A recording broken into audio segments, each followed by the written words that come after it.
Deep in the alternative dimension of the warp, 4 gods, capable of corrupting even the mightiest of warriors, play the great game of ultimate domination. Who are the Chaos Gods and what threat do they pose? Let's find out. Parallel to real space is an alternative dimension called Imperium, commonly referred to as the warp. This dimension is made of pure psychic power, created and powered by emotions of sentient life. The warp is a dangerous place, and yet human society relies on the dimension for nearly everything. Warp technology powers their ships, allowing for faster-than-light travel. Psychers pull from the warp as a source of their power, leaving them with a heightened risk of corruption. However, society relies on psychers for many things, like communication across space to other worlds, and as navigators aboard ships, as only a psycher's powers can navigate warp space safely. Deep inside the warp, 4 Chaos Gods lie as a constant threat. The oldest is the Blood God, Khorne, who is considered the most powerful as he grows stronger when anyone is killed, a daily occurrence in 40k. His goal is simple and violent. He wishes to kill everything and bathe the universe in blood. Tanish is a schemer and goes by many titles across many planets. However, he can broadly be described as the god of change, sorcery, fate and deception. Tanish cares little for real space, and his ultimate goal is to take control of warp space, which is an eternal battle the dark gods fight between themselves, which humans refer to as the Great Game. Most of his attacks in real space are part of an ongoing plot to achieve that goal. Tanish is empowered by many things, but one of the larger ones is humanity's drive to evolve and better themselves. The want to survive is strong among many, and the offer of eternal life is enough to sway many to his service. Nurgle, the Plague Lord, is the god of pestilence and decay. His birth caused the Earthen Plague, the Black Death, to herald his birth.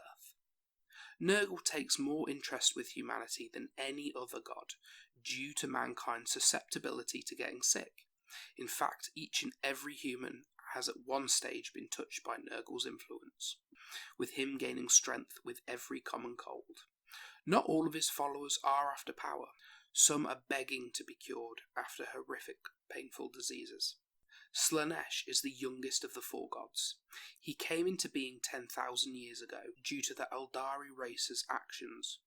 I'll discuss the Eldari in more detail in a dedicated episode, but at the height of their power, they had no need for war or labour, so dedicated themselves in pursuing anything that could heighten their pleasure.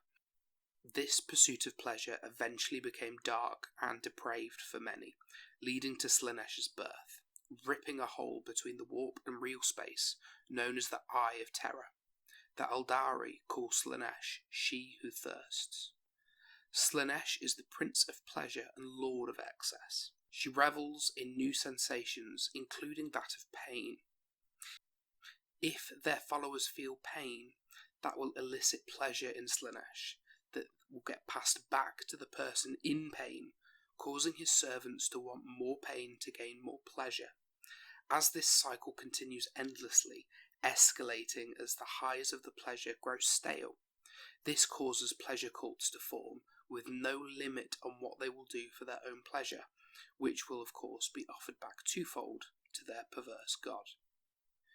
These 4 beings are incredibly powerful, yet have no corporeal form. They are beings made of pure psychic energy, so are unable to travel to real space, instead relying on corrupting others to do their bidding. These cults are vital to their plans, able to open tears between the warp and real space, where the gods' demons can pour out. Corruption can be easy. The power of these chaos gods is real, and cultists are always rewarded for their success, making the promises of chaos that much more tempting to humans in need of help. This can sometimes lead to cults taking over an entire world, where they can work with a god into merging the world into the warp, making something not quite physical and not quite pure energy, but a state between the two, with the laws of nature left to the whims of the Dark God in control. Demons, in turn, are a direct extension of the god. They are created out of the energy of their god's essence and have no physical form inside the warp. When there is a way to pass into real space, demons still aren't really physical, but a solid projection of pure energy. However, this manifestation does cause weaknesses and invulnerabilities in them.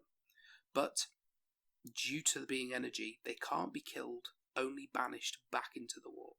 Thanks to the Great Game, the Chaos rarely work together, which is surprising as many of their realms overlap, causing their servants to empower each other. A Khorne servant may take pride in his kill, and the pleasure of that pride will empower Slaanesh, for example. On occasion, when the gods do band together, their armies are referred to as Chaos Undivided, and bad things are sure to follow.